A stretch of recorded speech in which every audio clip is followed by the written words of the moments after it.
change of pace. We're in the country. We are in the country. I love it. All right, so I'm super excited. We get to hang out with Mr. Nicholas French. He is one of our favorite hairdressers of all time. Not to mention iconic, living legend. He is the sole reason why I entered the avant-garde category for Naha. Like, I am inspired by his work. Yes. Well, every time we're with him, we learn something, and I know today we're going to really pick his brain on his thought process. Yes. But we also get to be students. We get to be students, but we're also shooting for Expert Edge. Oh, that's right. We're working with Dan Chichai. He's awesome. He's amazing. Can't wait to see. The chillest, low-key guy ever to work with. He's just kind of got that California vibe, and we're gonna have fun with him. We're gonna have a ton of fun. So we have a lot to do. So the three of us, you, Dan, and myself will be shooting, and so the four of us. Mr. French is four artists on one day. He is doing his own thing, and it's really about the art and fine art, and the way he describes what he does is really about the artistry versus just the hair aspect. But hey, did you know that we're actually going to get to do hair today? Like, he's going to teach us some things. I think that makes me a little nervous. Yeah, no. So I'm excited. Let's go. Let's go pick his brain. Okay. You knock. Open up your eyes and see everything you want. Know if you believe it. Know that you can have it. Yeah.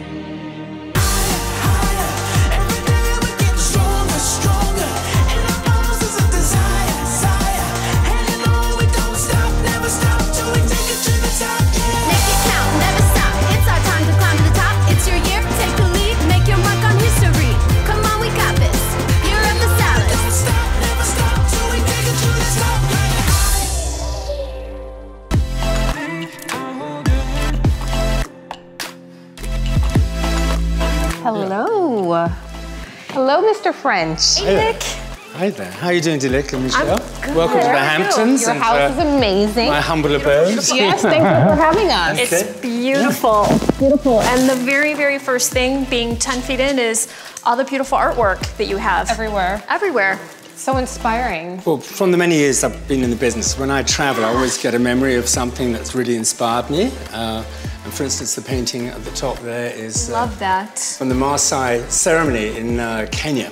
I was going to do an event in Kenya. I remember I worked for a little bit of film and a little bit of TV commercials as well. So I often went into these lands for those reasons. And I've asked, how do they do their hair? Because they had this amazing... It's amazing. Red hair, very, very long. In fact, they invited me... With clay. That's right, and they invited me to the river where the women actually did their hair, and they extended it with string. Which gave me lots of sort of ideas. Naha collection? Well, possibly in the future.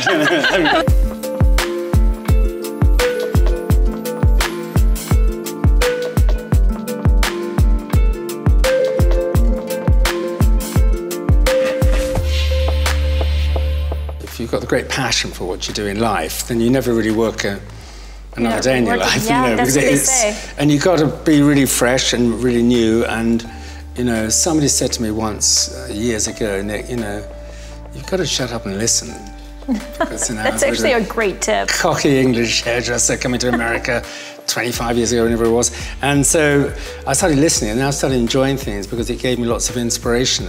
How did it start? Actually, How did Nicholas I've French worked start? with my father for a little bit. And he was so famous and so demanding. Tell our stylist about your father a little bit. Yeah, Freddie French of London started in 1922 as a lather boy. And the lather boy basically put the lather on people's faces before they were shaved. And then he got promoted to a hot towel guy. And he slept in a tent on top of the barber shop because he was a sort of orphan. His parents couldn't really afford to look after him that much. So it's a bad start. And he was very, very young then. And then he had a friend over the road who was a ladies' hairdresser, and he was trained as a barber. And he was in a terrible state, so you've got to help me, Freddie. He said, well, I only do men. He said, don't worry, this woman likes her hair really short. So he cut this woman's hair, and she loved what he did. And because he was the first person ever to cut palm to palm. Because he went to an orphanage to cut 30 haircuts in a day for 3 pence, and he gave them back 2 pence and said, can I experiment on your hair. And practice. Yeah. That's how he started, and he started being a change maker all the time. His whole rationale was, let's change this industry, let's make people realize that we are creative, that we can change people's lives, just with a pair of scissors and a comb. So he elevated the industry through his entire career. He really started with his tiny little salon. People sort of got what he did.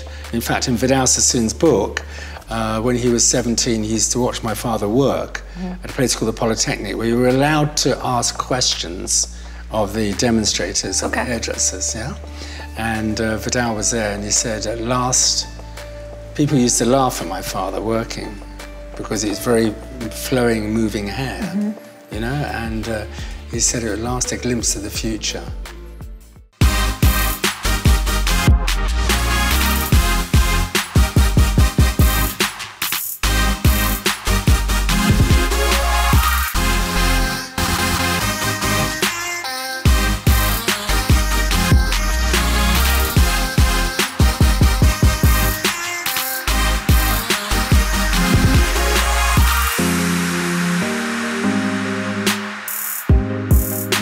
Seeing all of this, growing up around all of this, did you know that you were going to be a hairdresser? Did you know that this is the path that you would take? Were you always artistically inclined? I was always interested in my father's,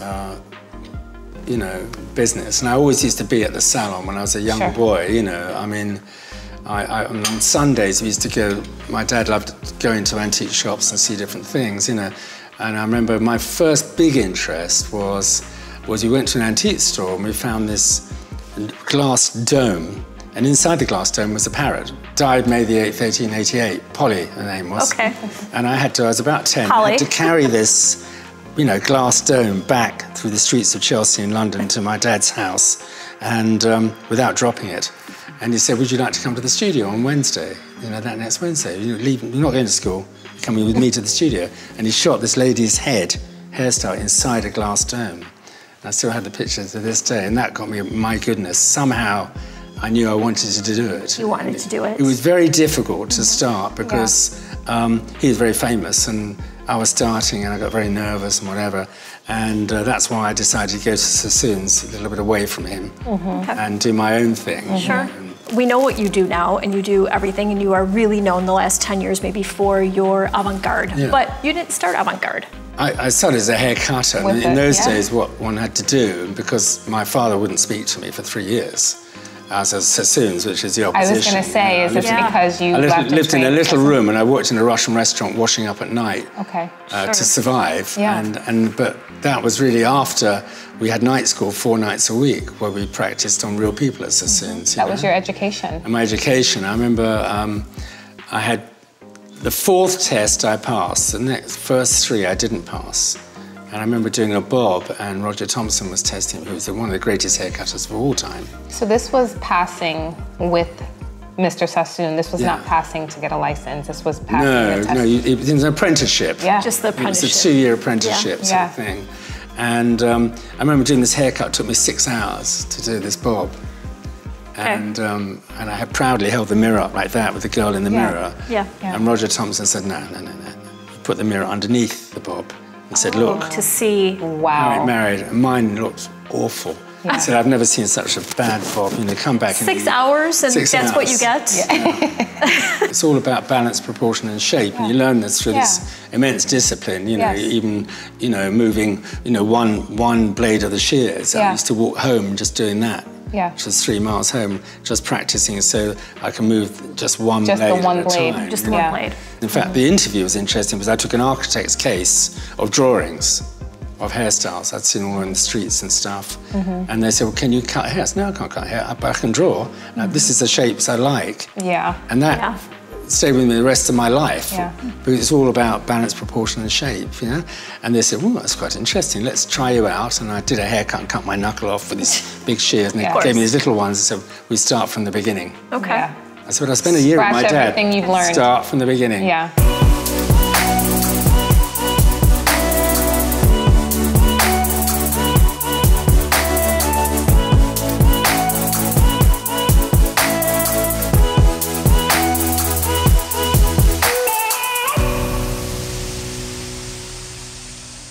So let's fast forward to 1994. Yeah. Let's go to 94, and you came to... The Great Migration. To the United States for Matrix. That was when you started with Matrix. Yeah, well, I actually did shows from I had 3 salons in England, and I did hair shows all over the world, actually. Yeah. And I actually did my first show, and I brought all the wardrobe from England. I designed all the clothes. I did, avant-garde hair. We did haircuts. We did colours. We did everything. And afterwards, we got the show. Vidal Sassoon was there. Tony and Guy. Everyone was there. All the other American companies as well. And we won Best Main Stage Presentation, Best Education on Platform, Best Education in Classroom. All 3.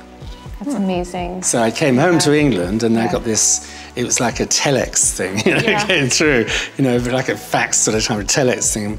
Would you come and do another show for us? And then they said, would you like to move to America?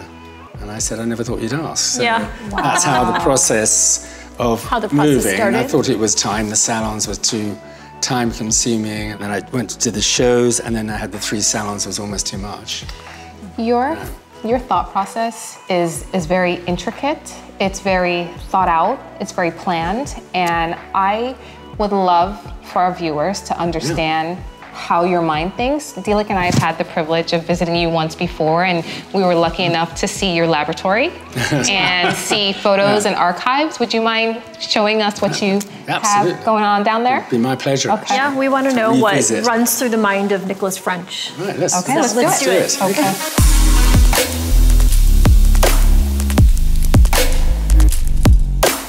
Okay, Nick. All right. We're happy to have hair in our hands, and I want to do something. What are we supposed to do next? Right, well, the thing is, we're following one of the greatest artists ever made, and what he basically did with his painting, he laid everything on the floor, and he dripped paint all over the floor, onto canvases. So what we're going to do is, because we're hairdressers, we're going to use hair as a foundation. Yeah. And the trick is this is actually horse's hair, which is very beautiful. The trick is to drop it, rather like he threw it on, to drop it different directions. So you want that really fine looking. So we're making like a sheet. Yeah, so you go one way, then you go the other. Okay. So you go, first of all, I'll go to the left, like that, and then I'll throw it to the right, But we've got to cover every piece of hair before we start gluing it together, okay? So off you go.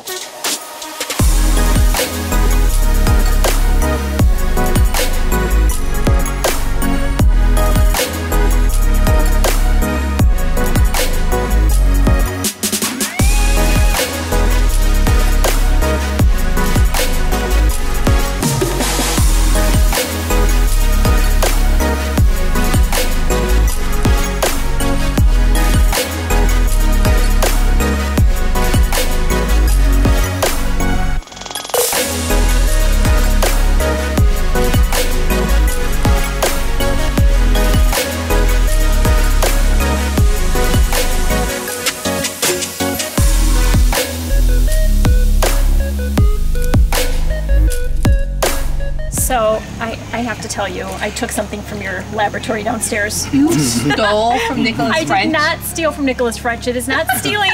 If you participated. If you guys see this in Dilek's next Naha, just know where she got it from. I will give full credit to Nick. I will give full credit to Nick.